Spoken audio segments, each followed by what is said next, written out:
reach and influence I mentioned, it's also got probably a higher percentage and proportion of toxicity and harassment and trolls and bullying and all of the sort of negative aspects of social media. And because it's so much more visible, because it's used by journalists and media types, it's always in the spotlight for things that have gone wrong and what people have said and done and shouldn't have done on the platform. So I think that's part of the problem. And I think also, it hasn't really done a great job at making its the ad product particularly great.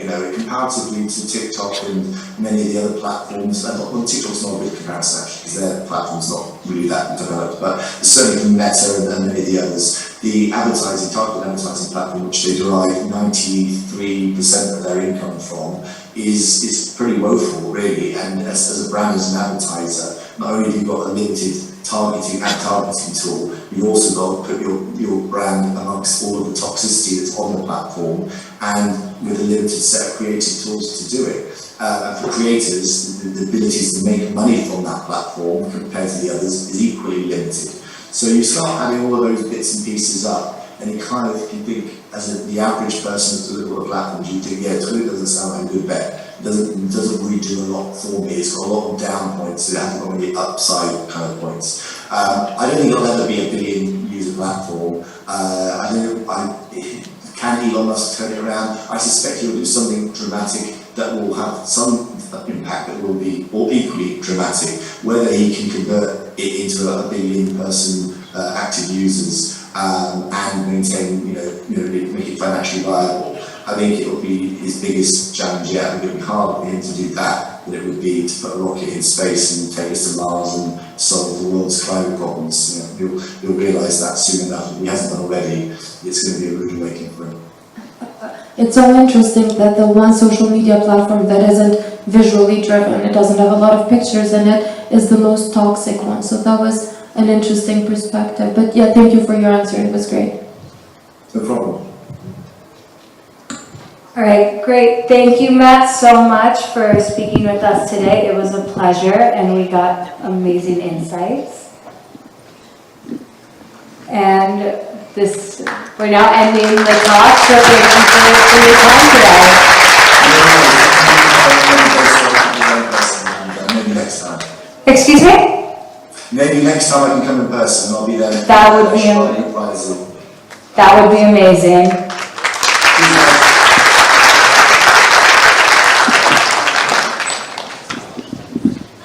Para se në shkrim pauzë shkurt, deshta t'ju njoftoj që paneli i radhës, në fakt radhës është keynote me profesor Dr. Stefan Schmidt me temën Unleashing Marketing Potential through Mind Mining.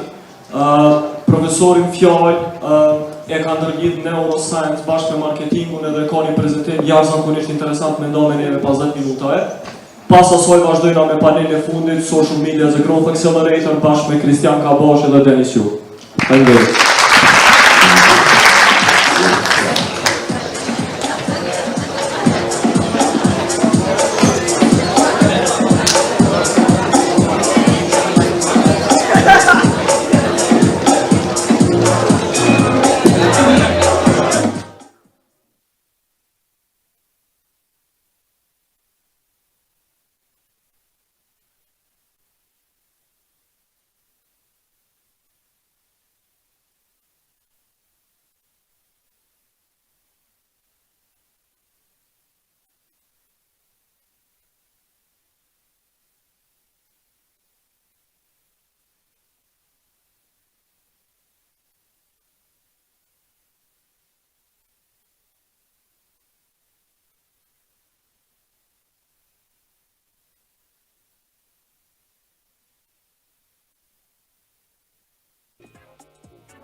Casual Analytics.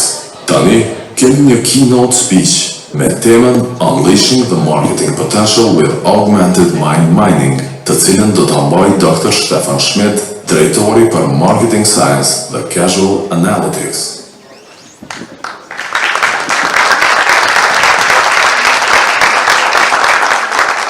Yeah, thank you very much everyone for the invitation and for having me.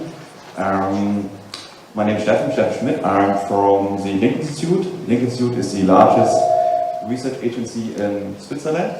We're working with all big clients there, and I hold the position there as a Director of Marketing Science in Asia Insights. And before I joined the Link Institute, I was for almost 10 years in the academia. I've done there a PhD in marketing as well as a postdoc. And today I would like to speak about how to unleash your marketing potential with augmented mind mining. I'm pretty sure that at least half of you will use at least one tool I'm going to show you during this presentation for your daily business after this presentation.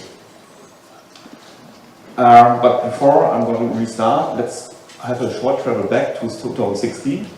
And can you imagine what's going on here on this picture?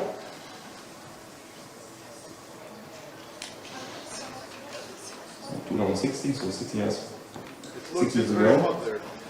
So this was the year of Pokemon Go, right? And it was, as you pretty sure you know, a huge success. And it was also a success because it used augmented reality.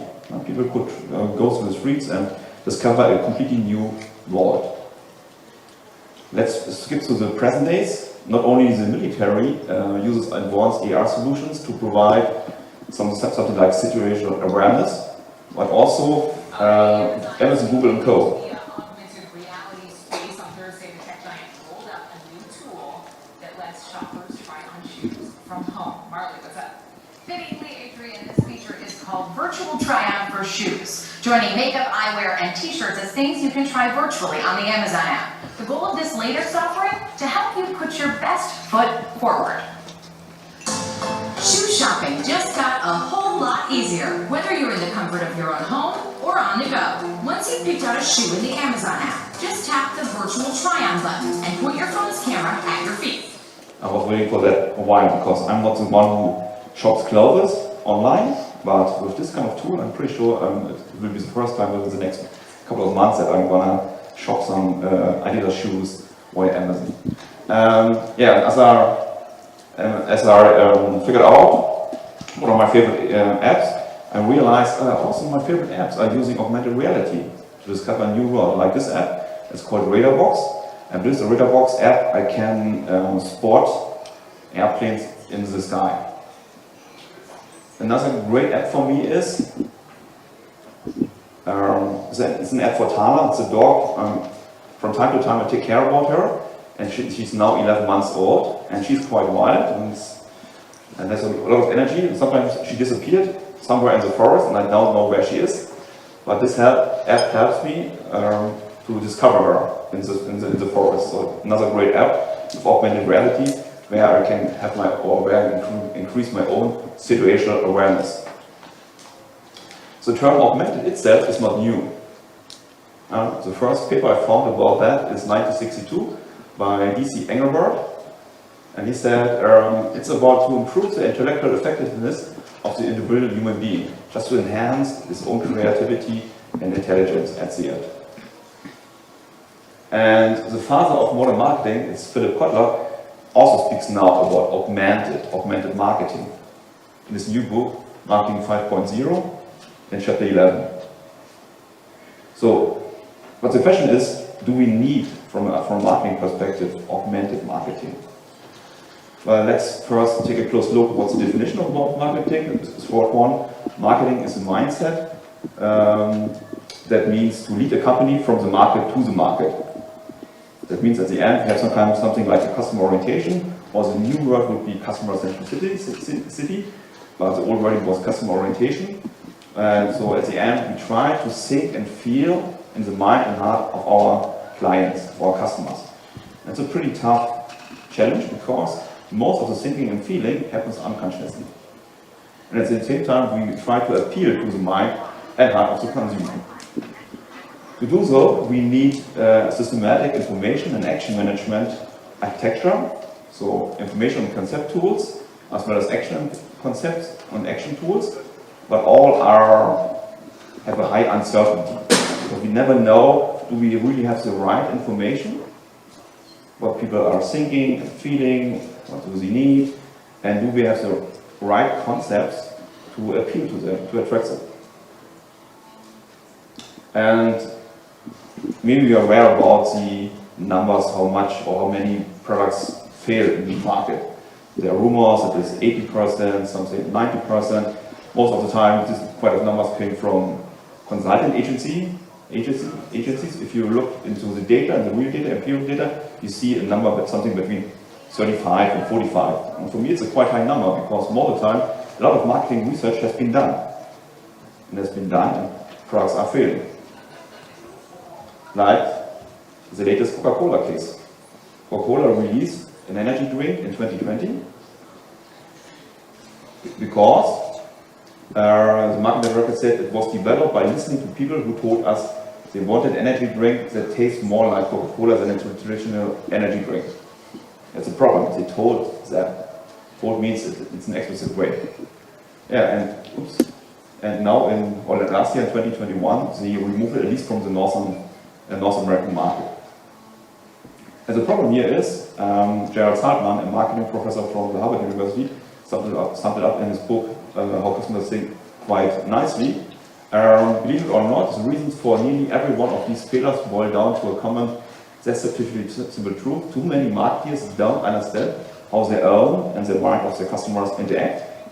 And without a deep understanding of consumers, that is without knowing consumers' hidden thought on an unconscious level, and feelings and the forces behind them, marketers can't accurately anticipate consumers' responses. And this is an example about that. What can you see there? It's a perspective program. If you take a look from the left to the right, you probably see a duck, right? And if you take a look from the right to the left, probably you see a rabbit. And this is quite nicely also summed up by Gerald Saltman. The perspective from a marketing manager might be, we showed you a rabbit, you swore that you buy it if you made its feet bigger, and so we did, but now you're not buying it, and so we are not listening to you anymore. And the customer answered, no, you showed us a duck, and we told you that we wanted bigger feet on it, now you're offering us a rabbit with full huge palate, you don't listen, so we are not talking to you anymore. Different perspective, different kind of product. Or same with this kind of picture. Here you see different kind of pathways. And it's an interesting finding that architect managers create a park, for example, and what we can see there within a couple of months, there are different kind of trials created by the pedestrians because they ignore them. They ignore the real path. And same is with marketing manager and consumer when they speak about something. Marketing managers have a quite technical language which quite often doesn't fit to the language of the consumer because they have to use different kind of mental pathways.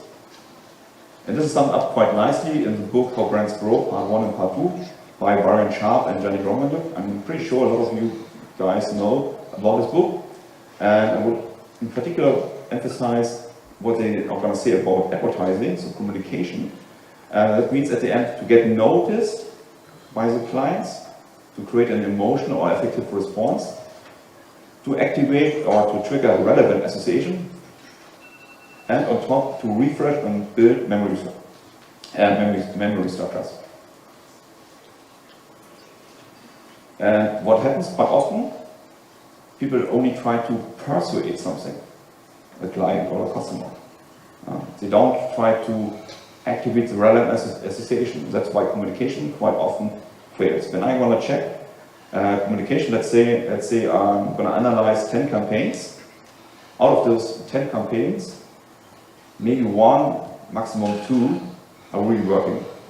The rest is not working. Probably the rest of the campaign will hurt the brand even more.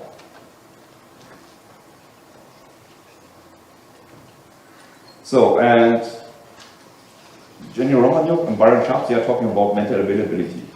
And this is an example of maintainability. Here we have two digital consumer brains. On the left you can see McDonald's, on the right you can see Burger King. It was created with the tool Euroflash without asking people, just by the association we found in the big data web.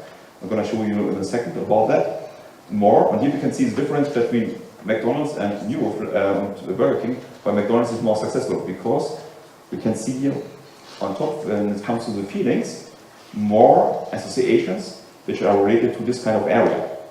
So the mental availability, especially the positive mental availability, is higher for McDonald's compared to Burger King, because they did a better communication job at the end.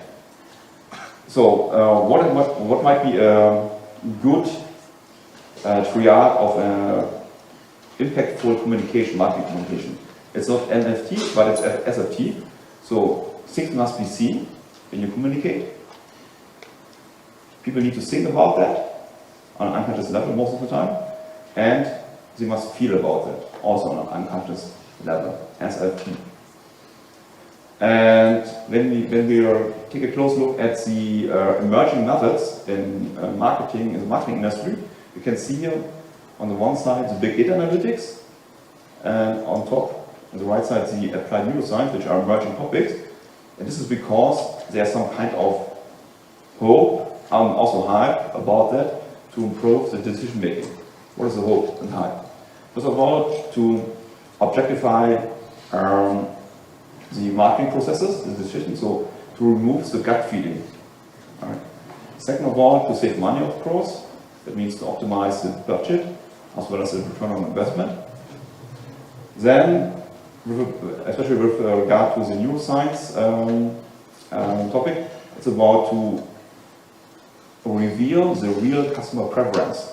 So to open the black box in customer mind, to understand his hidden thoughts and feelings. And artificial intelligence, it's about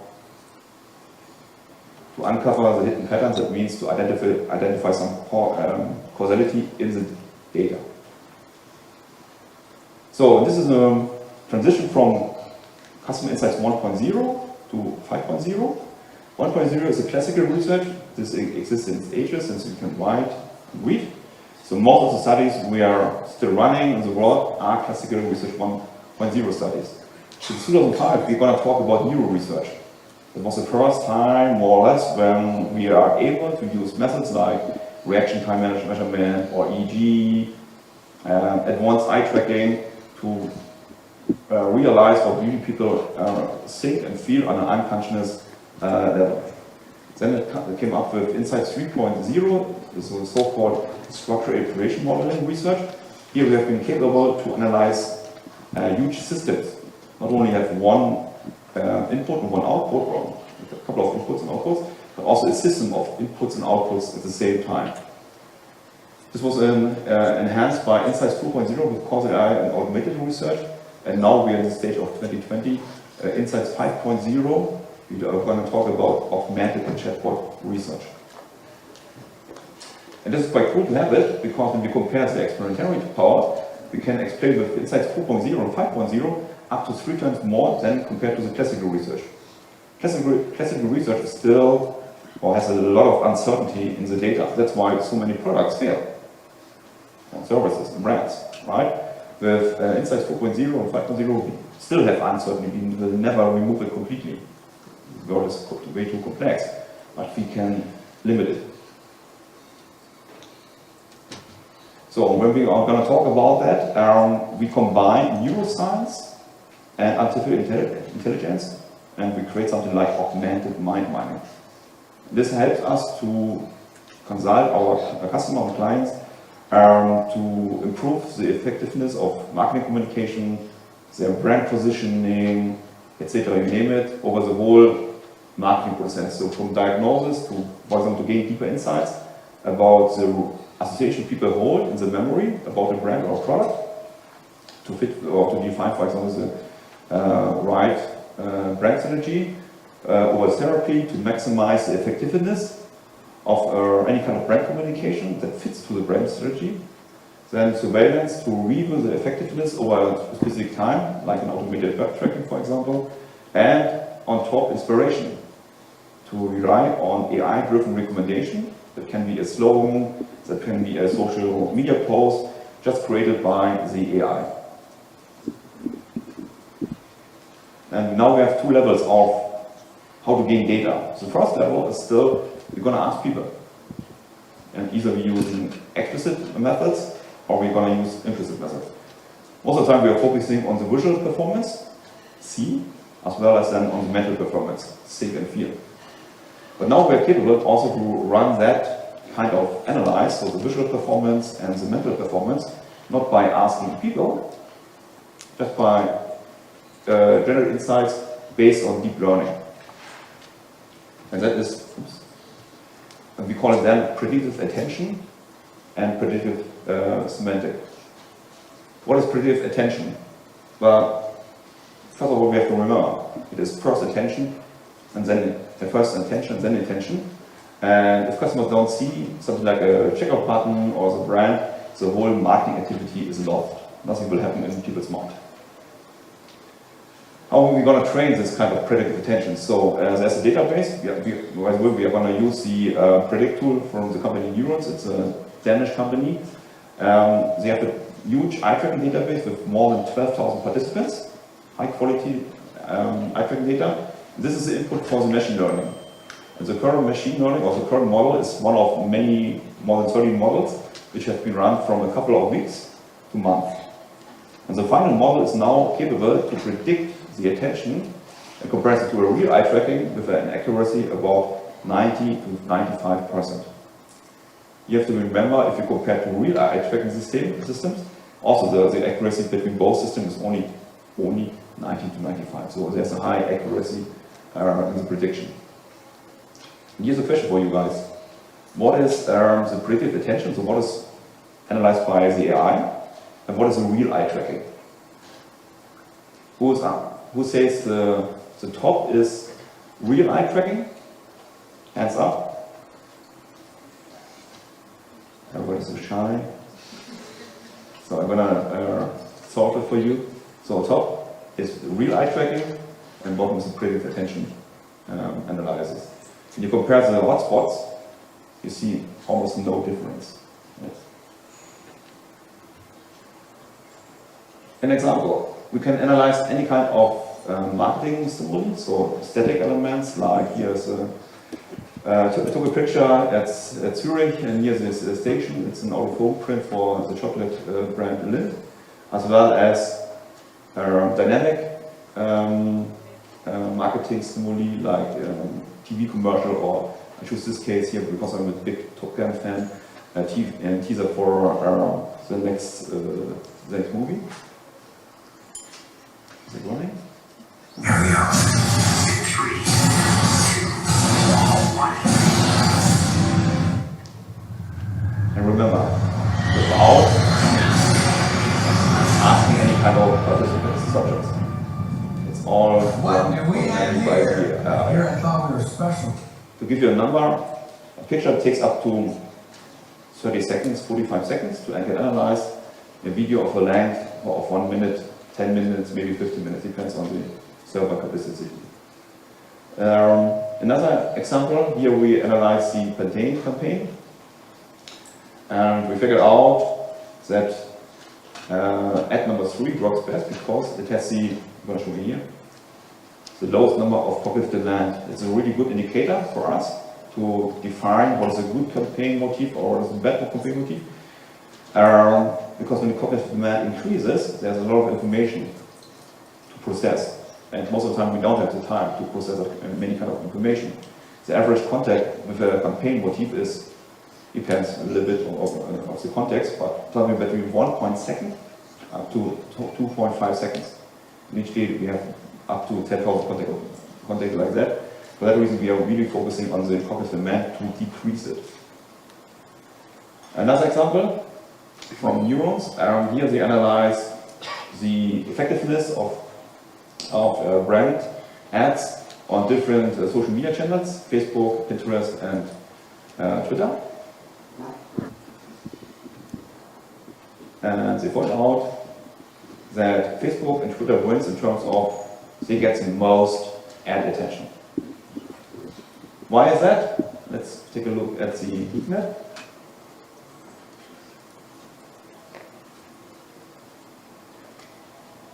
It's because what's the cognitive demand? I told you, right? So there's a negative regression between cognitive demand and attention. The higher the cognitive demand, the lower the attention. That's what they figured out here for the different kind of platforms. Pinterest has the highest cognitive demand, so the lowest number of ad attention. It doesn't mean that to expose people or to expose an ad on Pinterest is not working, but it's working differently compared to Facebook and Twitter. So this was about predictive attention, the first augmented AI tool. Now we're going to talk about predictive semantic. It's about to predict what people think and do. So we try to reveal the associations people do have in their memory about a brand, about a product, about a service, any kind of object and topic. Oops. And we're gonna create like an association network like this one in the middle. Here we can see there's a strong association between man and beer and woman and lemonade. So if I would go with my girlfriend to a restaurant, I'm gonna order the beer, she's ordering lemonade, the waiter comes back, a different kind of waiter came back, which didn't took our order. The chances are of course higher, he will provide me the beer and pour the lemonade without asking us, because in his mind, beer and man is highly correlated compared to woman and lemonade. If you like to change this kind of association, then you need to communicate. Like Heineken has done that, and you need to communicate, for example, a woman is drinking beer, to strengthen this kind of associations. How is that working? Well, more than 50 billion words are gonna scrapped from the World Wide Web, from different kind of channels like major mass media sources, social media of course, Wikipedia, movies, TV scripts, etc., etc.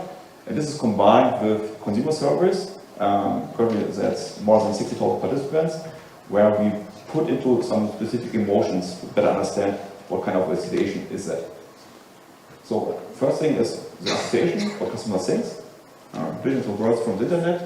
And the machine is learning, for example, energy used to achieve success. That might be one sentence the machine has scrapped. Another sentence would be achieving energy efficiency. Using natural language processing, association are calculated like, there's a relation between energy and achieve as well as success. And on top, there's an association between energy and success. And then we can create those kind of huge word clouds, which at the end can contain up to 10,000, 15,000 associations in one network. And on top, we put into the sentiments, or what customers feel, besides the thinking.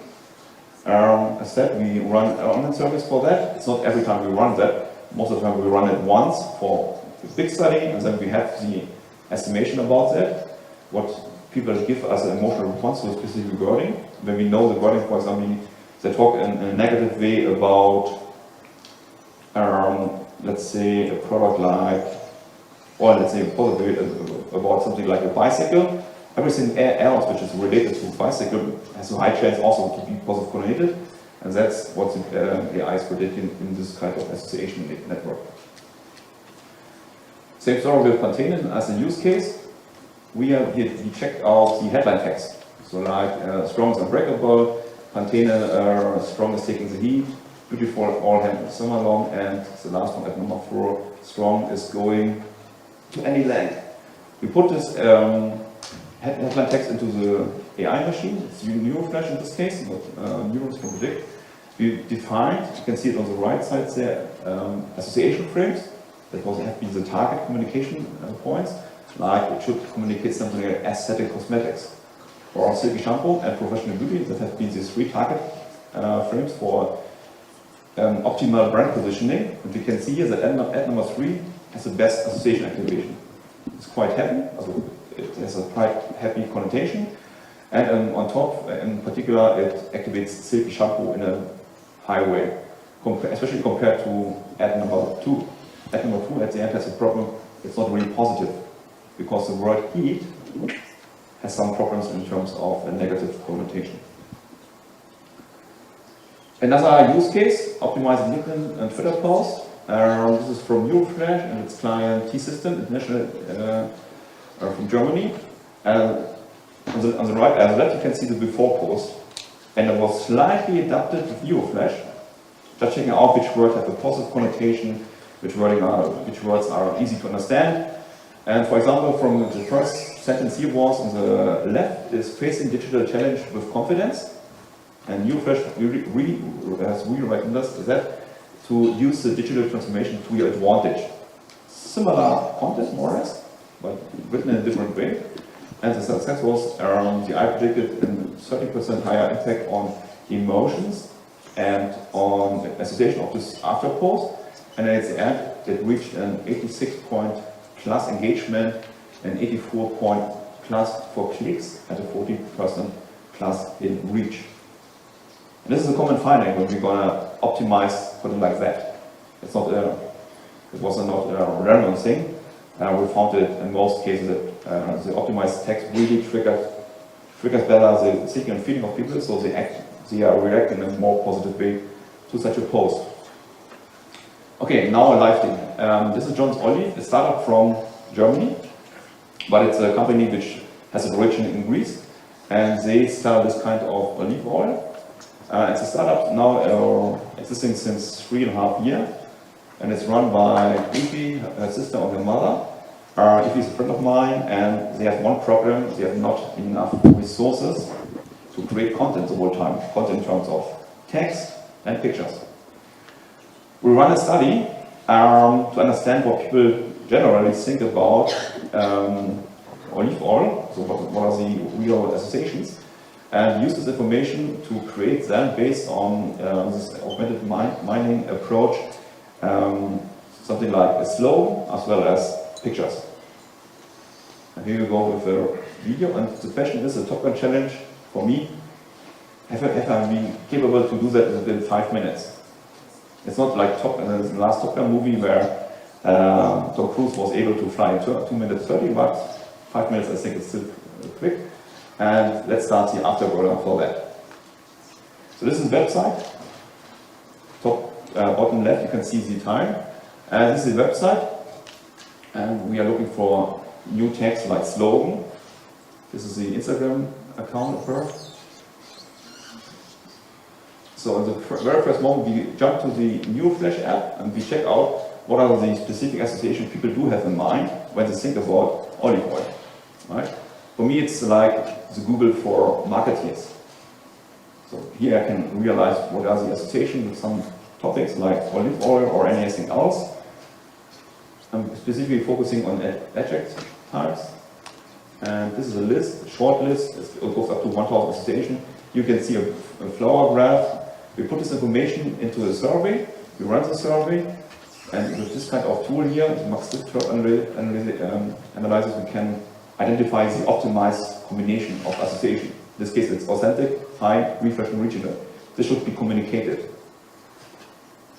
On top, we run another AI analysis to identify the optimal brand positioning. We found out it's about to explore and crowd. This means the archetypes for that case. We're going to back to the app Euroflash tool, and now we try to create by AI a slogan. You can create product descriptions. You can create blog posts, anything, but in this case I would like to have a slogan and put in a short description which had the association we identified in the survey. Now the creativity is in progress, it's finished. On top I define the frames as a target, like authentic, fine, regional, yes, fresh, and proud, plus explore, okay, save. So the first one is John's olive oil has more taste than others. Now the taste of the Mediterranean is also quite good. It's time to taste the difference. So when I activate the bar charts, just to have a better comparison, and I can see, oh yeah, perfect. This first one is really a good hit. So now I have a slogan. Next step, I would like to have some kind of pictures. I'm going to use a regular platform like Pexels. I'm looking for some olive oil related pictures. You can check it with every pixel aesthetics about the awesome score or what kind of isolation might be activated, also by another AI. That's the first group I'm going to do. Actually, this is the toughest part, to identify the real pictures. It takes the most time. So this is a picture, for example, with an awesome score of 13%, which is not that good. I would skip it. Let's see what kind of other nice pictures are available.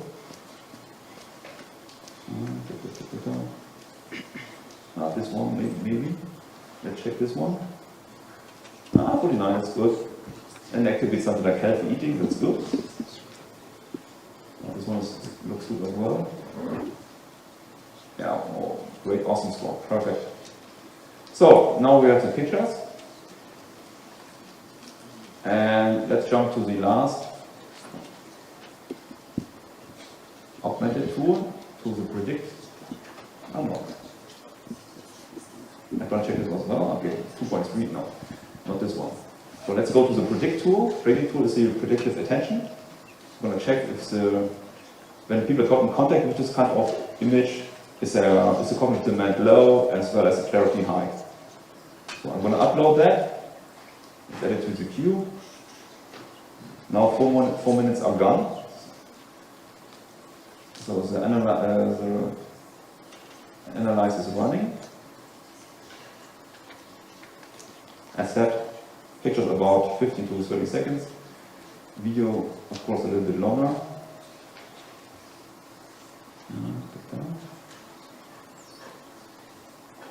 Perfect, the first one is finished. The demand is quite high, so I wouldn't use it. At least it's doubtful. Clarity is okay. And the second one is way better. Cognitive demand is low, clarity is relatively high. So I would go for the second picture to use it in my communication, like on the website or on Instagram. Okay, the tools you have seen here is the basic tools have been NeuroFlash and Neurons, and it was adapted with or extended with Newsroom to identify some specific associations with regard to the brand positioning, Quantilope as an automated platform, and every pixel to identify what people will gonna have activated in the mind when they got in contact with the picture. Was it a success for John's Olive so far? Ethan is optimizing with his resistor since March this year, and you can see here a steady increase in terms of total impressions as well as in clicks. So we have around about an increase of about with regard to the impressions of 300% and clicks increased by 100% up to now. Just because he is now capable to create more content, first of all, and second of all, better content. And as I said, or as I mentioned, it's quite difficult to create or to figure out what's the right picture as a content. This was what Jonathan was creating last evening. I was asking him, today I'm in Pristina, I'm going to talk about that case. Could you please create with DALL-E 2, this is the AI tool which is capable, based on text input, like a close-up of a photorealistic image of a glass of olive oil being used in a sunny kitchen with various vegetables. This is a text input. Could you please create some pictures, right, for easy? And that's what he has done, also now in real time.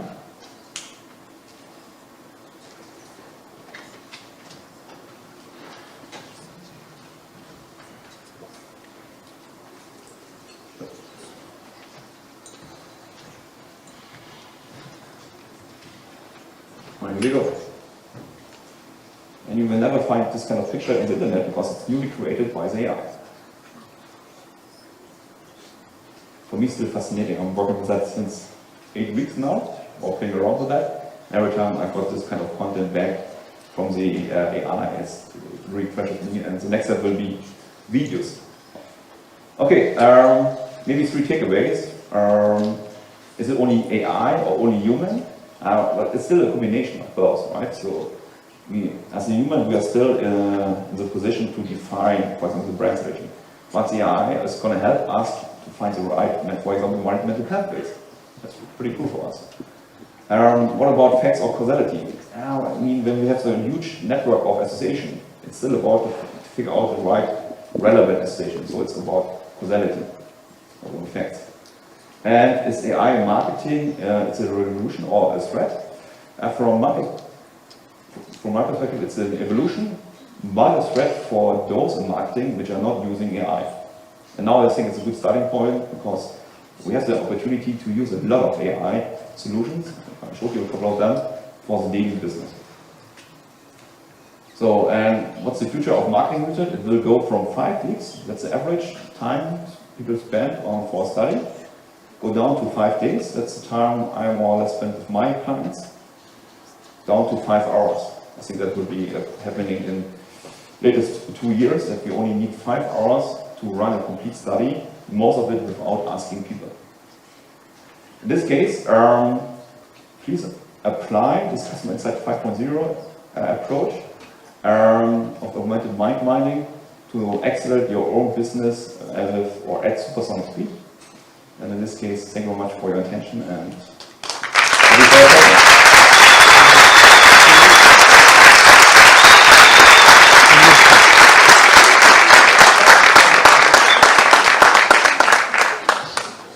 do we have time for questions?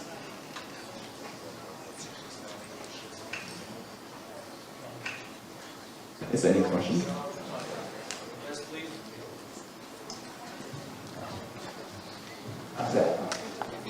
It's a pleasure to have you here. I have one question. It's more like a personal question. So let's say all of insights say to choose option A, for example, but your gut feeling says choose option B. Is there a specific time where we choose option B? So when I answer you right, so this is the discussion about some kind of AI findings and my own gut feelings, right? Yeah. I mean, gut feeling, if you're a really good expert, let's say you're working in an industry for 30 years, and I have not a lot of knowledge about that, then sometimes you can trust your gut feeling as well, but that's not the case most of the time. In particular, when you're working as a team, everybody has some kind of gut feeling.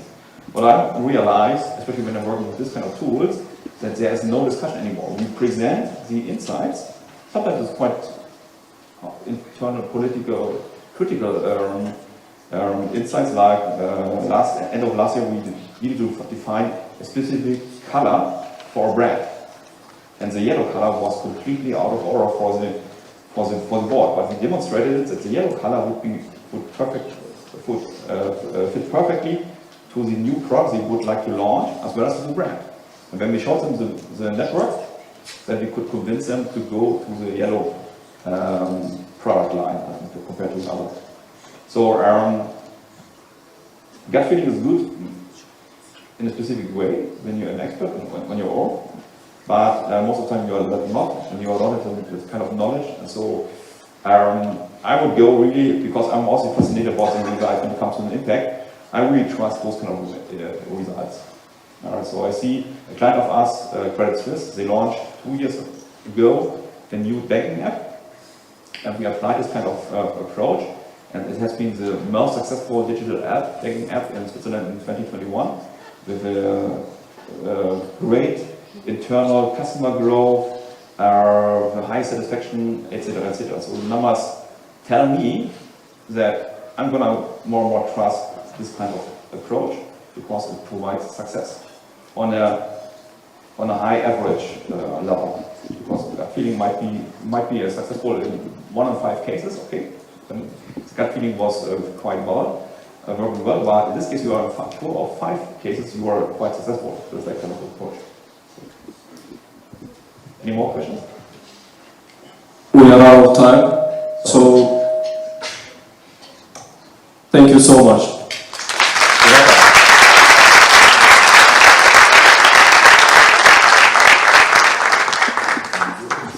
Growth Tank.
panel will give insights on the real issues that might hold a business back on social media and define the right growth plan. This panel will be hosted by Mr. Benjamin Kolenovic, CEO of Growzillas, with the speakers as Mr. Denis Yu, CEO of Blitzmetrics, Mr. Christian Kabashi, Global Executive Director of Business Transformation at Dentsu International.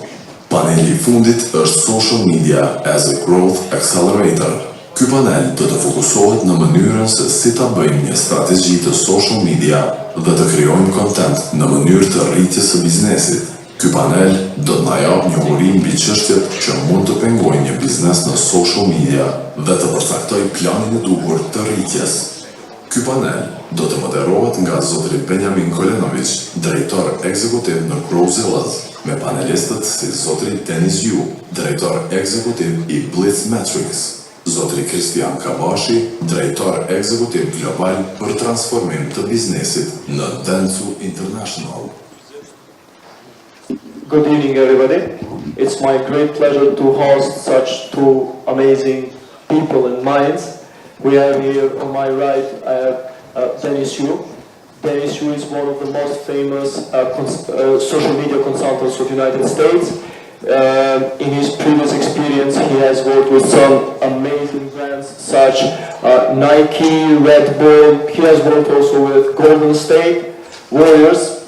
And we have also on my left Christian Kabashi, which works at has the leading position in one of the world's hugest advertising agencies. So let's start with Mr. Kabashi, since he had this opportunity to work with different businesses in various industries. Tell us, how should a business approach social media? Thank you very much, first of all, for the invitation. So I'm in this space for many, many years, almost more than a decade, starting at Havas, Uruguay, and now, as you mentioned, Dentsu International, which is one of the global big fours. So social media has changed quite a lot in the last decade, you could actually say. Before, everything was just Facebook, it became Instagram. And I remember I was in a speak, actually it was in Switzerland, and people were laughing at me. I was saying there's going to be a new form of journalists.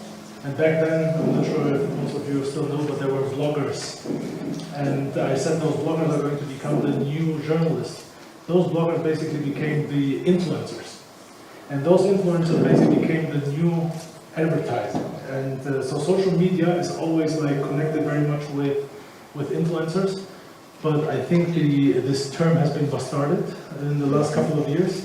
So if you actually say you are an influencer, it means like you have no job. So, and right now, I think the most important thing is that yesterday evening I had a call with Professor Scott Galloway. I'm not sure if people are familiar with him, very famous guy, and I asked him about the business. And he said to me, Christian, the thing is with social media is that you have to, people can smell bullshit. And nowadays they can smell it even faster than before. So you have to actually create really meaningful content. If you create this meaningful content, you will get your followers. And actually, when I say followers, people will actually buy your service. It doesn't need to be 1 million or 2 million. If you have only 1,000 or 2,000, but they buy from you, you actually have done your job right. So at the end, it's really, we come back from quality over quantity. And this is what I think is where it's going to change for right now. Okay, since we mentioned the term of influencers, Denis, you pinned a tweet that claims that you are not an influencer. However, you are influential. Can you explain the difference and maybe tell us in which category should businesses focus on? So Benjamin, what if I told you that I was very handsome, very intelligent? You are still handsome. Okay. So I wrote that article on why I'm not saying I'm an influencer, because if you are, then other people will say it for you. So have you ever been to a restaurant and it says world famous? Or I remember there's a neighborhood right outside of Facebook's headquarters in East Palo Alto. You ever been to Facebook's headquarters? And it's a really bad neighborhood. And it says safe neighborhood. This, drug-free, crime-free. There's barbed wire everywhere, bars everywhere. It's not safe. So if you have to say that you're honest. You have to say that you're an influencer, you're not. And what's happened in the world of social media is that now your fans do the work for you, right? The beauty of TikTok with Spark ads where you can boost other people's posts, or all kinds of UGC like reviews on Amazon and Yelp, mean that if you're able to harness UGC, that's really what social media is about. It's not about, anytime I see a consultant or somebody who claims they're an influencer and I see only them, especially coaches, authors, speakers, trainers, self-declared experts, and I don't see a community behind them, I don't see students who have also achieved that goal, I call bullshit. So the first advice for all influencers is not to call themselves influencers, right? Have your community do the work for you, right? I'll put stuff out there, not intentionally to be controversial. Actually, you guys know about Walmart here? Who? Walmart? Yeah. Does Walmart have a bad reputation? In the US, they have a very bad reputation of, you know, paying people very low and not treating people well. And I made a post on Facebook saying, I'm so honored of our virtual assistants in the Philippines and other places, because they start out making $2 an hour, and then they move up to $5, $10 an hour. And the head of social customer care at Walmart. So this guy has 250 people on his team, and all that team is supposed to do is reply on Google, Facebook, Twitter to all the hate that Walmart gets. He replied to me, this guy's name was Mark, and he said, how dare you abuse third world labor, exploiting these VAs for only $3 an hour, when really you should be paying them $75 an hour.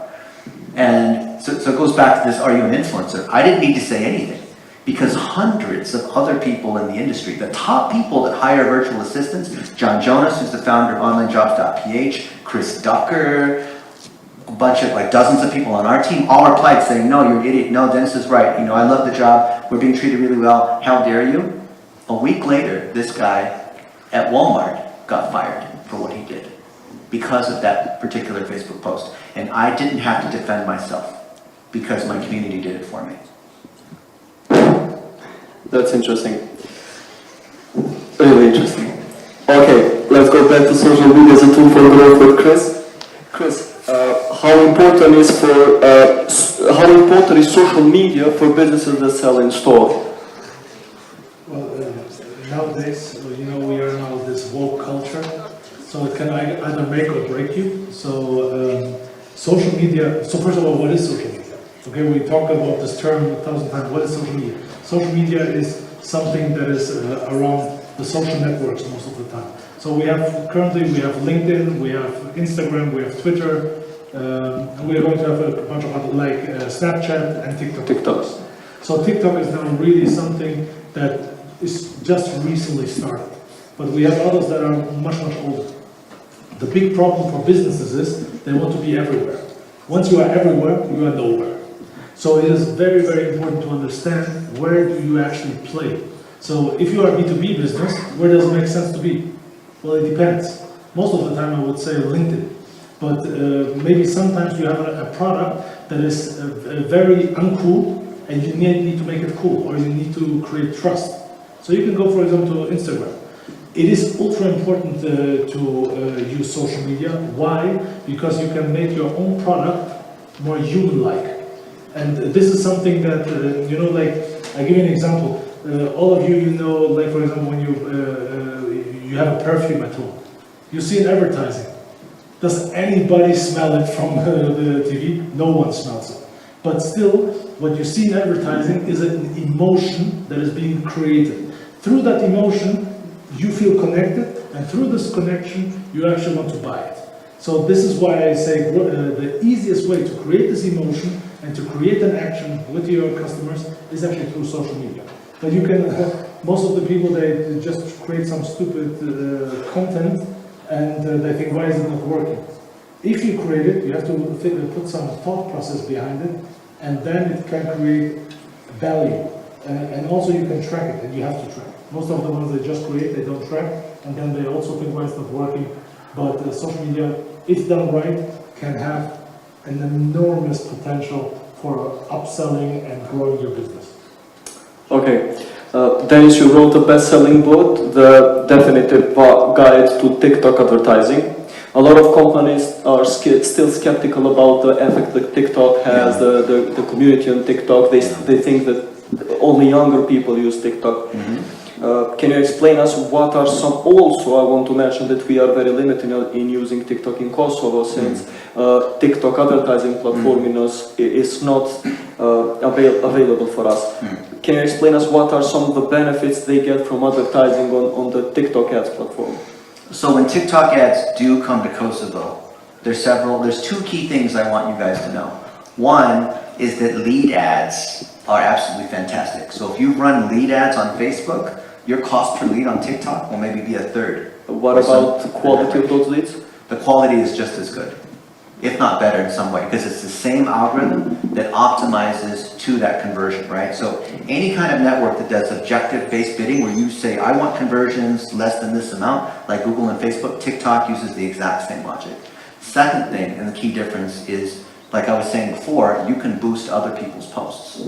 So I don't have to be on TikTok to be able to run TikTok ads and drive sales for my company. Let's say I have some B2B software product and I don't want to be talking about that. Then maybe there's other people that are very influential, not influencers, but influential in that particular community, and they say something about my product, or maybe we're at a conference, or maybe it's part of a podcast, then I can boost those posts.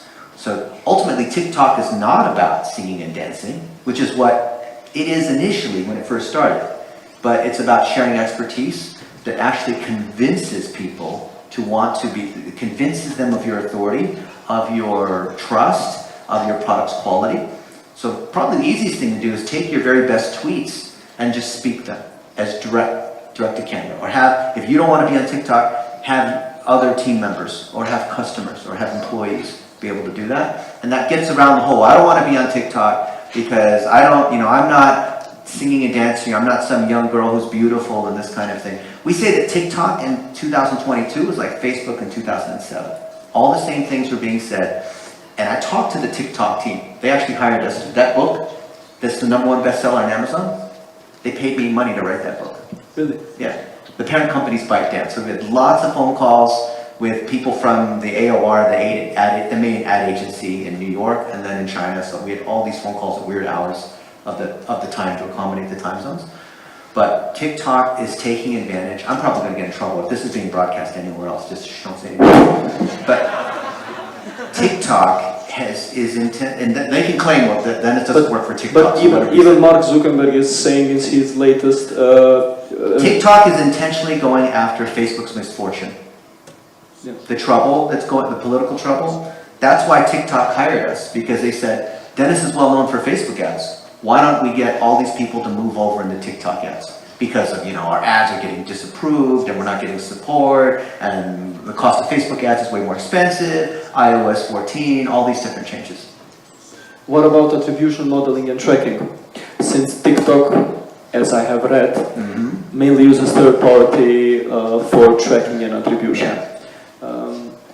Is it effective? How does it work? There's 2 or 3 levels that you have to stack. So I consider a conversion.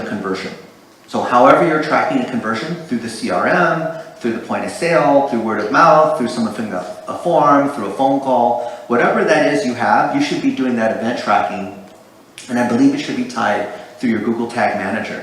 You guys using Google Tag Manager? Yep. If you use Google Tag Manager properly, and then you're using GA4, right? Because you have to switch from Universal to GA4, you can have everything move over into first party. So all the changes with Google Chrome and whatnot are going to work forward. That being said, with some of the data that's being lost on TikTok and Facebook because of iOS 14, there's things like Hyros for B2B lead gen kind of tech stuff. For e-commerce, there's Triple Whale. There's, Wicked Reports is a general tool. So these guys are taking a first-party cookie, they're taking UTM parameters and tying it to a first-party cookie. And that usually gives us another 25-30% more reporting. It doesn't change directionally how we do attribution, which is why I don't consider it that important. What I basically just say is if you don't want to pay the extra $1,000 a month for these other tools, just whatever you were paying before for a conversion a year ago, just pay 30% more, knowing that you're going to miss some of those conversions, right? And how TikTok are dealing with AT&T, app tracking transparency? How are they dealing with it? So they modified their pixel. So they can pass through a lot of the data. They know that you can pass through a UTM parameter, and then that UTM parameter can be tracked with the first-party pixel. But what about impressions? Who cares about impressions? Everybody. Who cares about how many followers? Okay, if you're a big brand and you're selling toilet paper and sugar water and vehicles, sure, impressions, CPM, header bidding, all that kind of stuff. But the impressions on TikTok, yes, they're cheap. It's even cheaper on Snapchat. But I can see, you know, like, there's meat in the supermarket. And like last night, we had really good quality meat. But what happens to the chicken carcass after the good meat is taken off? The rest is turned into hot dogs, right? Horrible things, like the cartilage and all the entrails get turned into hot dogs. So what is the inventory on TikTok that is unsold after all the conversion and engagement and high quality stuff is taken away? It's, you know, class 3 spoilage inventory. It's cheap CPMs. So if you want cheap CPMs, that's the leftovers after all, because the people who buy are the people who buy on any network, right? Yeah. Same thing on Facebook. People who buy are the people who buy. I went to Facebook because I wanted to eat their barbecue because I go there all the time. And I was meeting with their head of the ad platform and their head of analytics. And this guy told me that his sister doesn't have a credit card, but she just clicks on ads all the time. And so people who bid for clicks are getting lots of clicks, like, yeah, I'm getting lots of clicks, but will never convert because people like her don't have a credit card. So the system will seek the metric that you choose. So if you choose impressions, you'll get impressions, but you might not get conversions. So whatever your actual goal is, that's what you bid to, and that's exactly the same on Facebook and TikTok. Okay, good. Christian, Dentsu was also always known as a media agency. Now you have also launched Dentsu Creative. Can you tell us more about this? Why Dentsu Creative now? Well, first of all, Dentsu is a super old company. Like it's actually one of the oldest Japanese companies, and we have right now more than 60,000 employees worldwide, with more than 100 offices in all regions. And yes, it's, media is a big area, and some of the biggest media agencies like Karat, iProspect, 360i, they are all actually, they are all part of Dentsu. And the thing is, as media only works with good creative. So what we have done is that we actually, we just launched at Cannes, like 2 weeks ago, Cannes in France. There's a line, and we launched globally Dentsu Creative with our global chief creative officer, who is Fred Lebron, together with our global chief executive officer, which is Wendy. And to create really good media, it doesn't just matter to have good advertising or pay for good ads. It's really, again, what is going to create your emotion. And for that you have to have, especially when you're a global company, you have like the Americas region, you have the EMEA region, you have the APAC region, and people think a little bit different in all kinds of countries. So you have to actually adapt to it. And therefore you need a global creative service line that can target cultural differences on a local level. And that was the reason why we actually combined several brands on a global level together to Dentsu Creative, and hopefully it's going to help now to serve our customers better, because we have 3 service lines. We have media, creative, and CXI. All these 3 things together actually help exactly what you just said. We are not after impressions, we are after conversions, because this is what pays the bills. You can have 1 million impressions, but if nobody buys, it doesn't make shit. You can have 10 impressions, if 1 buys, you have a 10% conversion rate. So that is actually what we are after. And the good creative is like the icing on the cake. I think it's the most important part. Not just an app, but icing at the end. It's the coolest part, okay? It's the one that makes the most fun, and it's also the one where you can, it's actually what's funny, we saw before how AI can actually now enhance the gut feeling. So if you have good creative, and one of the biggest problems in creative has been always that you either hit or miss. But if you have now AI to actually help you to make the better decision, creative becomes more important. So I'm really looking forward to this future we're getting into for some parts. Me too. Yeah. Dennis, you are known as the guy of 1 million jobs. Can you tell us more about this? So I'm a search engine engineer. I built the analytics at Yahoo a long time ago. I basically retired 20-something years ago, so I just hang out with good people like you guys. And the way that we grew was not because, I mean, we had to hire more, more people, we had to buy more servers, there's a lot of technology, but the biggest limitation to growth was training up other engineers.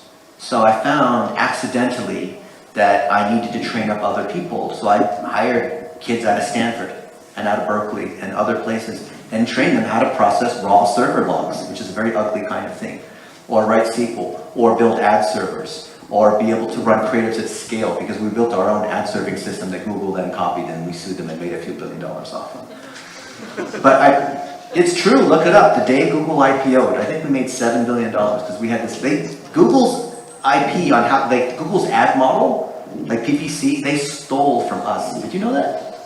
Look it up. Yeah. So everything we did was about training. So I had to train up other people to be able to, because I started as an internal agency basically, because when I'm in charge of analytics, there's sports, finance, shopping, travel, mail, horoscopes, all the different properties within Yahoo. So we're running ads and doing analytics for all these, like we're an internal agent, not like Dentsu. Chris is like way bigger, but I ran the agency inside Yahoo. And so I had to staff up lots of people. And so I naturally realized I've got to hire thousands of people.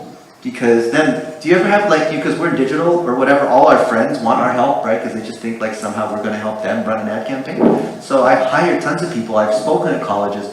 I was in Pakistan at Future Fest, which had 30,000 people just 3 weeks ago. Jake Paul and I, do you guys know Jake Paul? You're going to see this course come out. Actually, I'm going to debut it tomorrow. If you come to our workshop tomorrow, you're going to see this course. Jake and I have been filming for a year. Yep. And we're going to create jobs for 1 million young adults, including here in Kosovo, Pakistan, Philippines. And we believe that all of these workers that are doing social media and AI, they could be like Stefan and learn to be like 1/10 as smart as him. Things like targeting AI, using these different tools. That's the workforce that's going to actually drive the results. Because the more creative is being made, the more processing and advertising and campaign distribution, optimization, and putting stuff on different channels is necessary. So like COVID, as we talked about last night, is just going to skyrocket this. So there's no better time to be in digital than right now. Yeah, since we are speaking about the workshop, we are going to have a workshop tomorrow from 1 p.m. at ICK. We will hold it together, me and Dennis, and you will have opportunity to hear from Dennis you can share about yesterday's workshop, more information. Yeah, it's going to be awesome. It's not going to be just us talking. I'm going to log in and show you some cool campaigns you've never seen before, and then you can apply this to your business, or if you're a consultant or an agent, you can apply it to the clients that you have. I'm just going to give you all of our training. Okay, you are also very much known for $1 a day on Facebook ads strategy. Can you tell us more about this? So the $1 a day strategy started 15, 16 years ago. I ran my first ad on Facebook in 2007, May 2007. And since then we spent $1 billion on local businesses, on selling basketball tickets, selling car insurance, selling hamburgers across chains, selling everything, real estate. And the idea of $1 a day is that you don't know what's going to win. So you might put $1 against 10 different creatives and do it for 1 week. So you're spending $7 on each creative. And then you find with these secondary metrics like engagement or whatever, you get a general idea on is it worth putting more money into. And then you're able to see, like for Infusionsoft, which is a marketing software company, we made 100 one-minute videos. The CEO is talking about what is email marketing while he's eating fried chicken. I was holding dollar bills, trying to get people's attention, saying, hey, $1 a day. We had Natalie, who ran digital marketing, and she was talking about how difficult it was to generate leads. So each of us were giving our very best attempt. Like those singing shows where people compete and all the contestants, and then there's only like one at the end after all of these contestants in the beginning. So $1 a day is like having all your ads compete in this big beauty singing contest, and the one wins. And the example for Infusionsoft, we had 100, and the one at the end, because we kept tuning and put more and more money on the winners, the one at the end we put $1.3 million against. And it was the lowest cost per lead the company had ever seen. It was so successful, generating real leads that drove the software signups, that Sheryl Sandberg, who I think still today is the COO at Facebook, but maybe just quit a couple days. Yes, Or she's about to quit, or she just quit, or something like Yes. this. She sent us this plaque, basically saying congratulations, right? Basically, if you spend a lot of money with Google or Facebook, they send you gifts, right? So that was like an accomplishment that we got. You have to spend a lot of money to get a gift from them. We spent enough money that Facebook would fly people in to see us. Mark Zuckerberg would mention our campaigns on stage. Good. Since we are talking about different companies,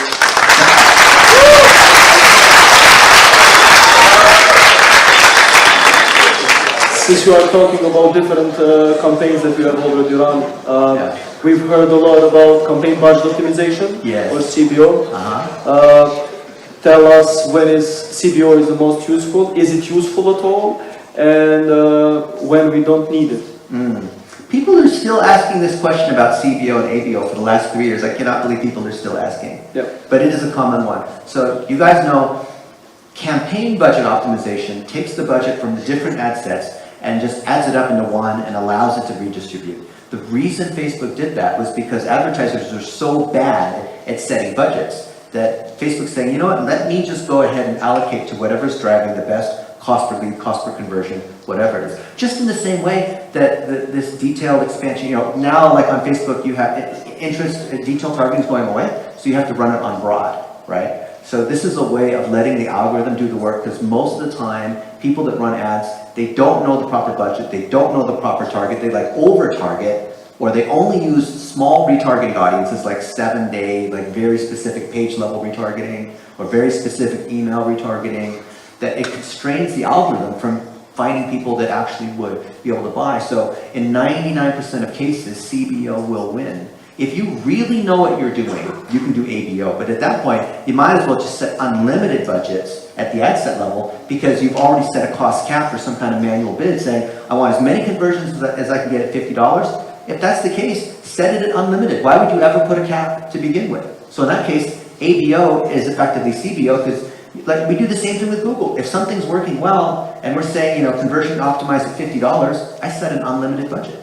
Yeah, good. How hard is for big agencies to survive this ever-changing world in social media? Because every day we have new platforms, new updates, new trends and everything. How hard it is to stay up to date? Well, first of all, you cannot stay up to date. That's also the reason why we buy so many startups. So it is very hard to come up with the new knowledge in-house. So what big agencies just like us, they do, they look around, watch for smart people, and then there's an M&A unit which actually buys them and integrates them into the company. So it's all actually, you know, like you bring fresh DNA into your company, which brings me actually to why I love Kosovo so much. Is like, you know, Kosovo is known very much for call centers, but I also know that there's lots of very, very smart young people in here who are very good at, well, actually you are one of them with Rosales, but also others and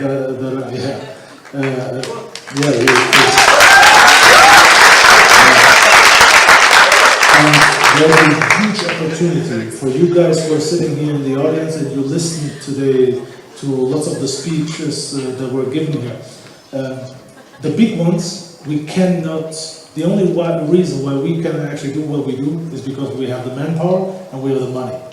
But like small shops, even 3, 4, 5 people, up to 10, maybe 20, they can actually change the world. The problem is that they don't reach the level because they're going to be snagged up by companies like us. But the opportunity is gigantic, and I would urge everyone who is here, learn as much as possible, not about the old, but about the new. So there are things like metaverse right now. You saw all the AI stuff that's happening right now. Like, you can, like, just for you to understand, before you had to have a huge team of people, and we're talking huge. You had to have the creative director, you had to have media buying, you had to, all kinds of stuff. There are now tools for free on the internet that you can combine together and create media campaigns, you can put them in. So whoever says, I don't have work, it worked maybe 10 years ago, but nowadays everybody is like their own boss and can create actually some amazing stuff and work for companies outside of Kosovo. Like, I know that the market in Kosovo is finite, but we have about 9 billion people right now in the world. Is it like something like this? Okay, so just go Europe. Europe has around 300 million. There's a huge potential that smaller businesses, smaller startups can actually disrupt and become very good competitors against, I shouldn't say it, but against the big fours, for example. Yeah, totally agreed. Can you tell us more about the blank collar?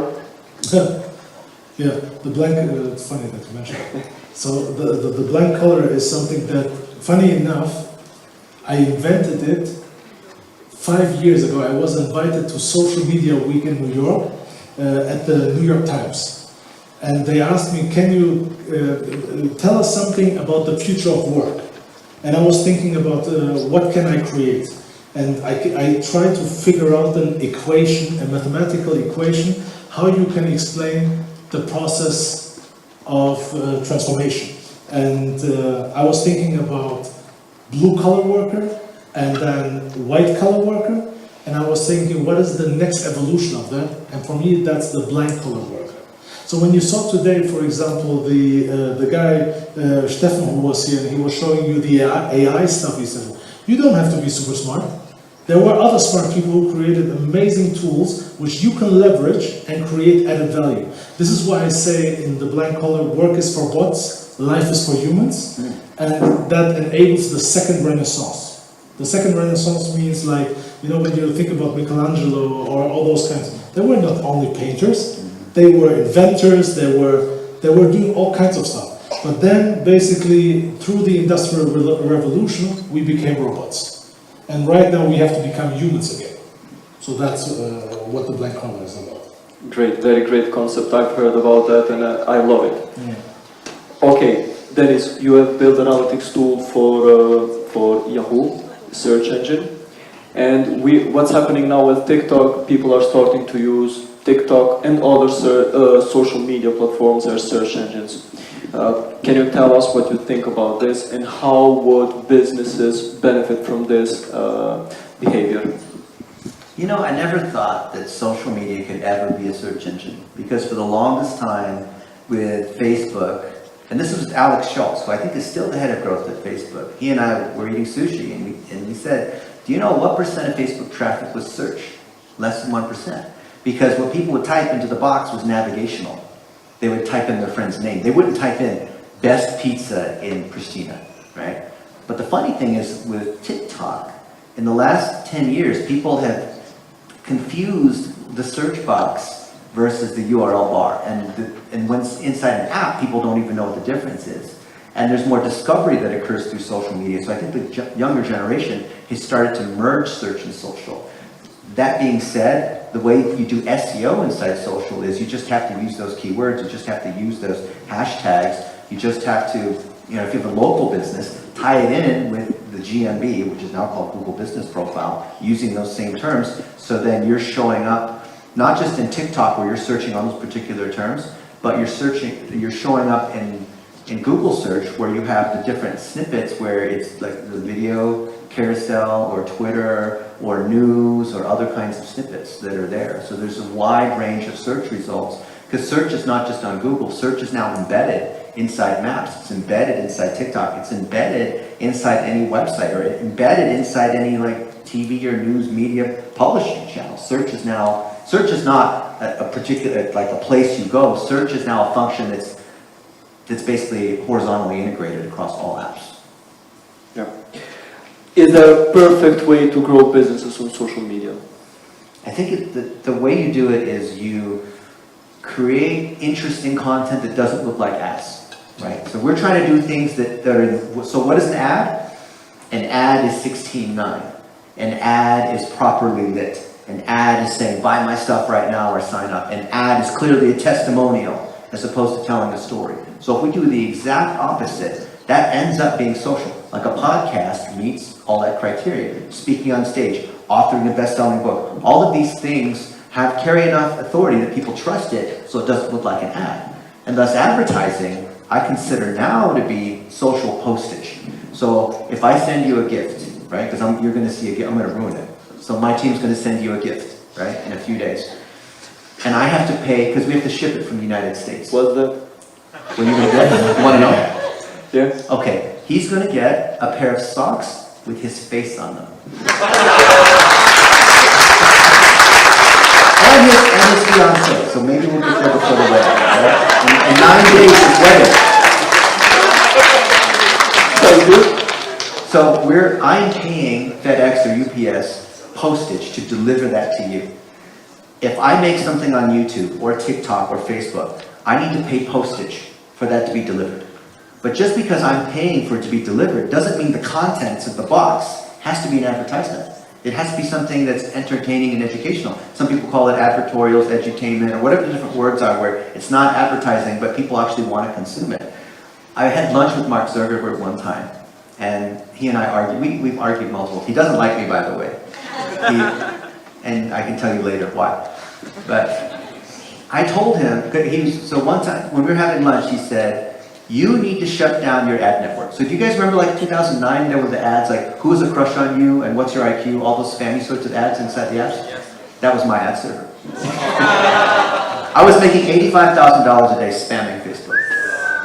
Yeah, I built my own ad server. This was before there was like a real Facebook ad system. The stuff that we built, I actually gave to the Facebook ads team, and they incorporated a lot of that personalized advertising into what you know today. And you have collected a lot of third-party data? I had probably 100 times more data than Cambridge Analytica ever had.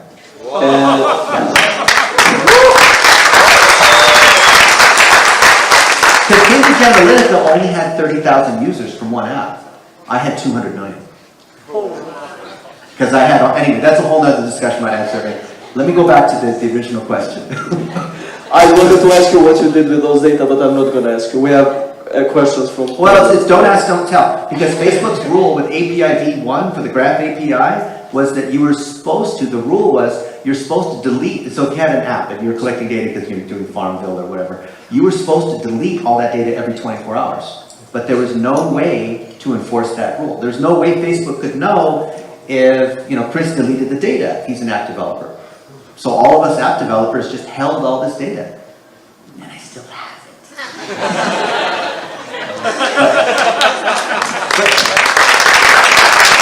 We didn't hear this.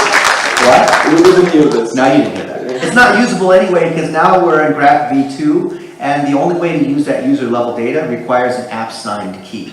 Meaning it has to be used within that particular app they signed up on. So I was on CNN arguing with Mark Zuckerberg live in front of 3.5 million people, and I defended him and I said that the Cambridge Analytica stuff, they're claiming they had all this like AI, these teams of rocket scientists doing this stuff. It wasn't possible because after 2016, 17, you couldn't use any of that data because they switched the API. So even if you had all these user IDs, you had all the activity, you couldn't match it to the users anymore. They changed the system. So Cambridge Analytica was a scam. It was the real way Cambridge Analytica made money was by shaking down executives with bribes and things like that to get them to pay to use them for political advertising. It wasn't because they had rocket science or any kind of better targeting. So this buzz they had with Cambridge Analytica is all complete bullshit. It was all PR, trying to get people who weren't technical. So I'm one of the maybe 20 people on the planet that knows enough about ad serving on Facebook that I can call bullshit, saying, all that stuff you claim, I have all this data and I can build all these models. Bullshit. It's not possible. Okay, good.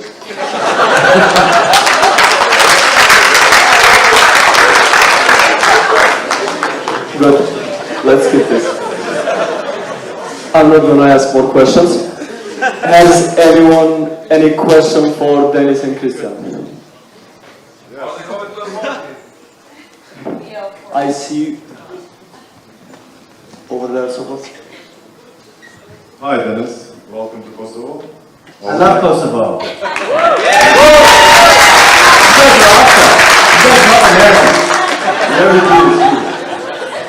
You My question is, why Mark doesn't like you? I can answer this. Well, so we were on CNN and they asked me, do you think Facebook should be regulated? And that's a difficult question because I can't say yes or no, because I don't believe the government is capable of being able to regulate, because it's a bunch of old senators and politicians. But then again, the answer, you can't say no, because a lot of people are addicted to social media, especially children, and it's not fair. So I said that Facebook is like cigarettes, right? It's addictive. There needs to be some kind of control. I don't think it's necessarily the government, but we need to figure out some way to be, because they're their own world. They're above the law. They think they can do whatever they want. They can ban you or whatever it is, and whatever. So we need to put some kind of controls in place. So he didn't like me when I said that. And there's a couple other times too, I can tell you, where we had some arguments and some things. Zuckerberg is he's nice, he's very confident, he comes off as very arrogant, but most people, if you knew him before he became media trained, so if you knew him 10 years ago or more, you would say that he was quiet, hardworking, confident, but he was usually right when you argued with him. But I was usually right when I argued with him. Because, one time, we had a cheeseburger one time, and this is the story I didn't tell you.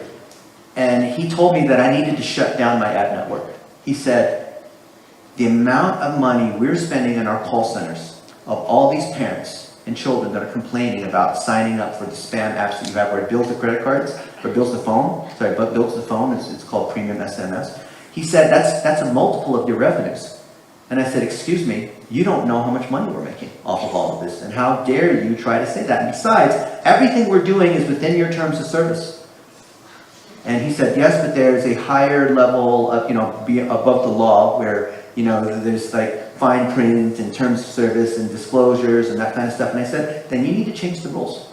And he said, you need to shut down your ad network. And I said, I know I'm not going to, because I know that the only way that my ad network will be shut down is if you personally are involved in that particular app or all the other apps. I know all app shutdowns have to go to you personally, and you're too busy running Facebook to do all of this. So later I did shut it down, but under the agreement that all the other people would shut down their stuff too. Because I said, if you shut me down, all the other people will do the same thing. So I was like, I'm a drug dealer, if you kill me, all the other drug dealers are still doing their thing. We just have our first ad network in Kosovo, Future Ads. Future Ads, awesome.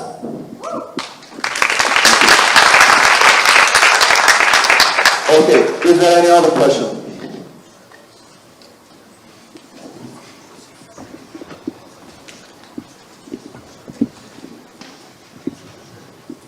So you mentioned Spark ads in TikTok.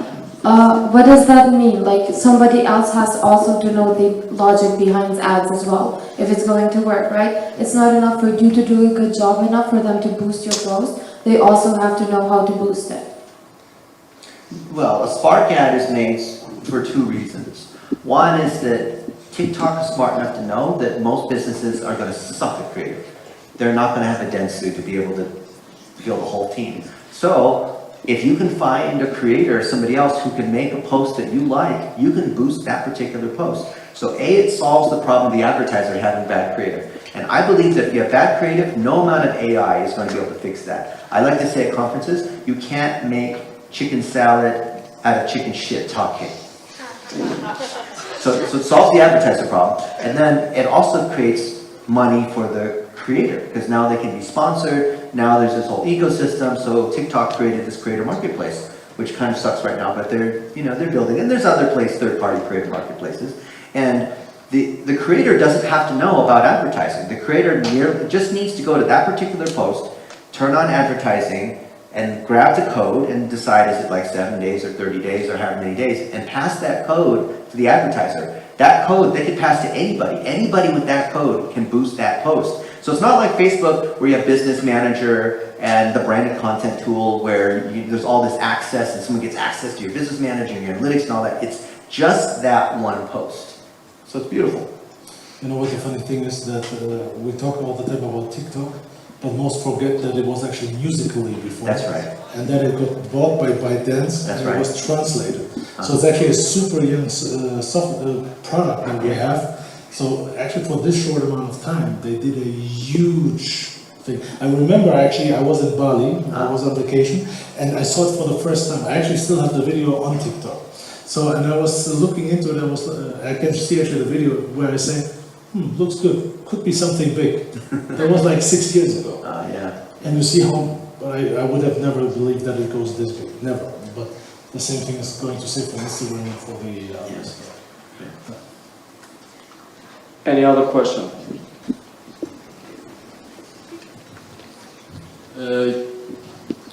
Hello. You said that you work with Yahoo, then with Google, then with Facebook. As I listen to you, now you're doing TikTok. You seem like to shift the platforms to the years and to the trends. Can you tell us what do you think that's next after TikTok? It's going to be something that either involves wearing glasses, because it's going to shift from the cell phone to see what's the big trend is engagement has moved to lower and lower friction sources. So it used to be you had to write these long blog posts. So Robert Scoble, my friend, invented the concept of the blog, like 25 years ago. And then things got shorter with like tweets, and then they're like 15-second stories like Instagram. Now it's these very short, almost like reactions that people are doing. So think about what is the lowest friction thing you could possibly do? Well, one that doesn't involve you having to directly engage with that device. So maybe Amazon is going to have the next thing where they have all these little Alexa devices in your home, and you say something and it's listening, and the IoT is all these agents are communicating on your behalf, and agents are talking to other agents. Right? These are like bots or systems that work for you, that negotiate with other bots from Amazon or TikTok or Facebook or whatever, and do commerce. I think it's going to be this weird world where anyone under 30, you'll understand that the shift is that everything's always on for people under 30. And for people like me, who are really old, we used to walk uphill both ways. We only used the camera when it was a wedding. This bill was expensive. We had to develop it. So the camera was rarely on before. And now, by default, the camera's off. And now, for anyone young, by default, the camera's always on. So because of that, there's no, making social media. By default, you're always leaving a trail of data. When you're in your car, or you're doing, it's always, for your benefit and convenience, it's always collecting data. So I think the lowest friction, I'm curious to see, what Chris and Ben think. I think the lowest friction thing is that it's just always creating social media. There's no, creating posts. It's the AI will just, figure out what your highlights are and then post that for you on whatever social network. Is it scary? I think, is that not where it's going to go? It has to. To be honest, it's going there, and the frictionless thing I like a lot, because we talk about those Google glasses, he said, but not everybody has bad eyes like I do. So, but what everybody has, and I think almost, I would say 80% here, they have headphones. So right now we have one company that has a monopoly on headphones, for example, which is Apple, for example. If you think about, you said Alexa before, and there's Google Voice, etc. So if you think about augmentation, it's not actually the eye, it's actually the ear. Because this is something that you always have on your, you keep it the whole day. Yeah, you're a cyborg. Sorry? You're a cyborg now. Well, you are. You will be a cyborg. Well, you are already a cyborg since you have this year. Yeah, so, it's just not merged into your hand yet. When was the last time you went to the toilet without a phone? That's the longest 10 minutes you will have in your life. And this is how far we already come. So, and for the question that somebody said, what is the next?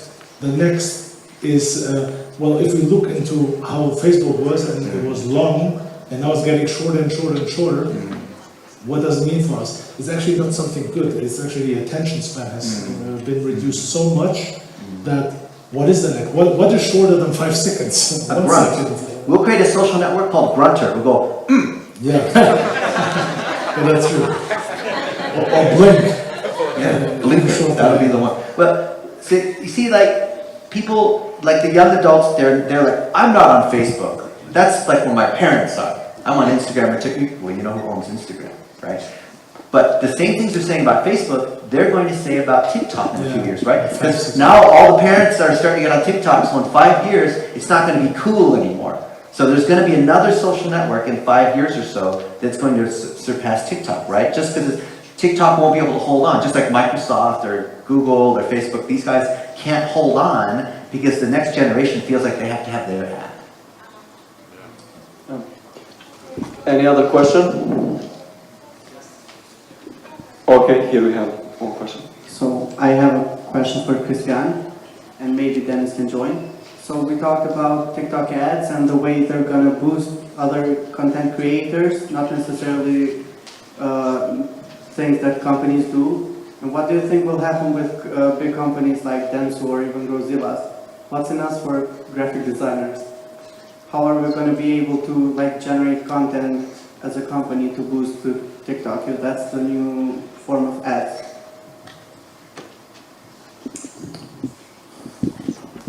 Let me ask you, I'm not sure if I got it right, but you're asking, you are a graphic designer? Yeah. Okay, so what is your goal? What would be your goal? Well, I'm not sure what At the moment he's creating graphic design and he's asking what about the platforms that are forcing short video content, what will these designers do? And I believe that what we all agree that we have to integrate internal processes that optimize content for all platforms. So short content that is optimized for TikTok. TikTok is only one platform. We have Twitter, we have Facebook, Instagram, and others. So what would be your role, Plum, here would be to optimize the content to be TikTok friendly, but also for other platforms. I think I will go even one step deeper. You know, the good thing about your graphic designers is you have something that still no AI has, and that's inspiration. So the number one thing that you should really be working on is, for example, yes, things get shorter and shorter, but it's all about what emotion does it create. So, and if you think about it more on a larger scale, the biggest mistake that you can do is if you say, I just want to do something for 5 seconds or 1 second or 10 seconds. You have to think about the bigger picture. And the bigger picture you can then break down. And I wouldn't say just to focus on TikTok, for example. If you have a good idea, you can actually translate it into Twitter, into Facebook, into TikTok, etc. And for example, that was the reason why we did, for example, now Dentsu Creative.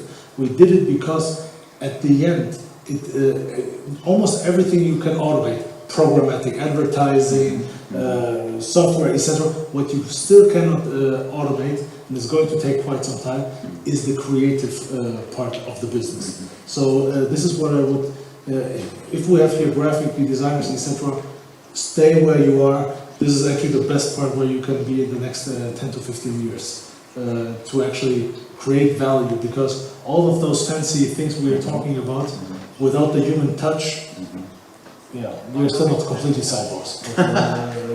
I want to piggyback on something Christian just said. You know what the difference is between a $20,000 a year designer and a $200,000 a year? Do you think it's the $200,000 a year designer knows Photoshop better, right, or whatever tool? The tools are going away. There's more automation and all that. It's the strategy and the creative spark and these kinds of pieces. So if you understand that part, then it really doesn't matter what the latest tools are. There's so many tools. Every day I see another 2 or 3 AI tools that will take pictures and assemble them to a collage or generate logos, or that we were looking at DALL-E where the robot will you can envision whatever thing. So we're not competing against those. There's something, you guys heard about living above the line and living below the line? You've heard this idea? Yep. So you guys know about this, right? As this line goes up, like Uber drivers are below the line because the computer tells you what to do. But all of us here at Growth Tank are living above the line. So creative is above the line. What's the last thing to be automated? Everything's going to have some element of automation. That percentage will increase. But the thing that lives above the line is our ability to understand, to inspire, and to understand that creative. So Steve Jobs with Apple, right? Think about all the stuff that Apple's done. Steve Jobs, did you know Steve Jobs had a special team of 100 people? He capped it at 100 people, his design team. And these weren't necessarily pure graphics designers. He said a designer is someone who understood the heart and soul of the customer. Okay, I want to say something. Go ahead. No, you go. You just sparked a good idea for me. So I have been in almost every country in the world. And I'm Albanian myself. The funny thing about Albanians is, and I truly believe this, we are above the line. And I tell you why.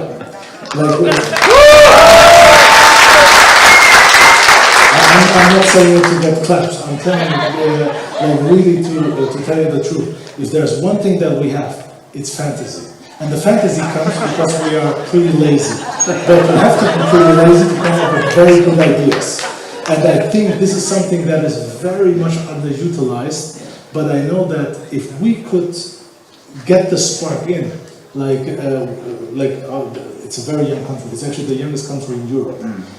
There's so much potential right now here, but we have to really get above the line that you said, and to harness this creative power that's actually in this country right now. So, but I think they're in a good step right now. Yeah. Is there any questions? Any other questions? Yes. This is the last one. A question for Dennis. If you had $1 per day budget today, where would you run it? Your ads? In which platform? I mean, in social media. What's the goal? Because it really depends. It's goal and platform, you know. To increase your business.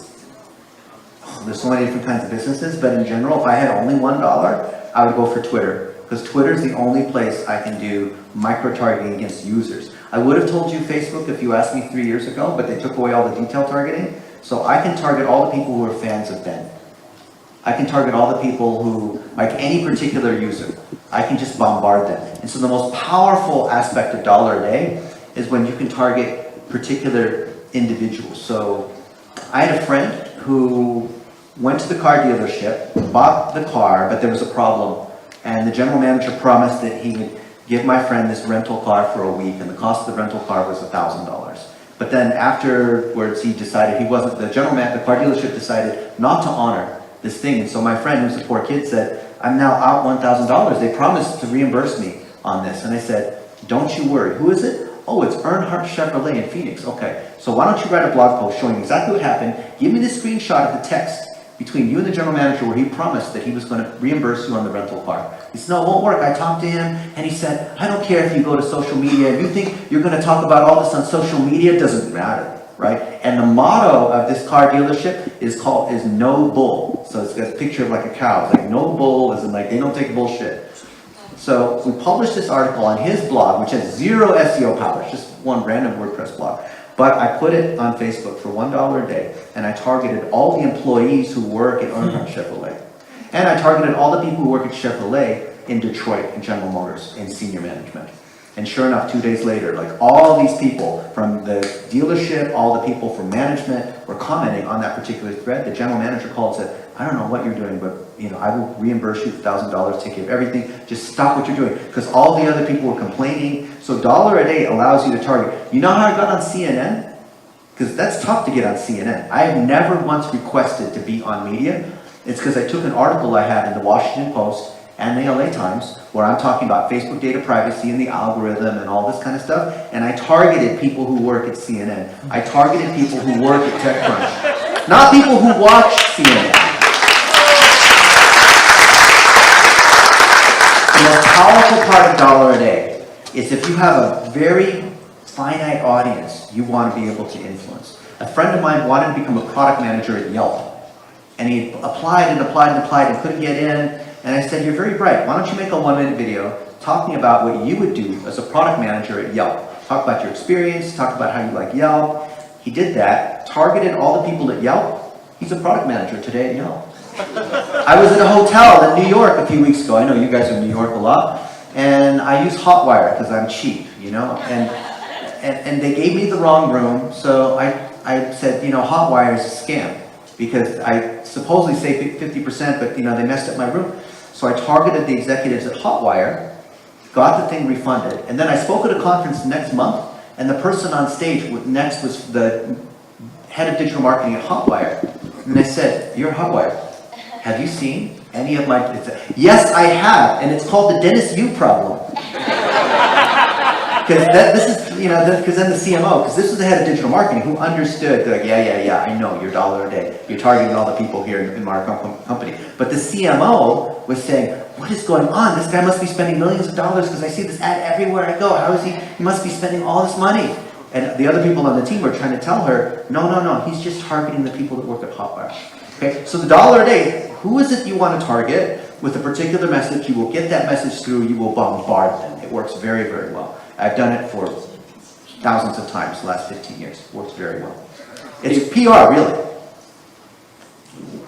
if you want to see more about Dollar Day, if you want to hear more from Dennis, register on our workshop that will be held tomorrow at ICK from 1 p.m. Otherwise, thank you, Dennis. Thank you, Christian. It was great.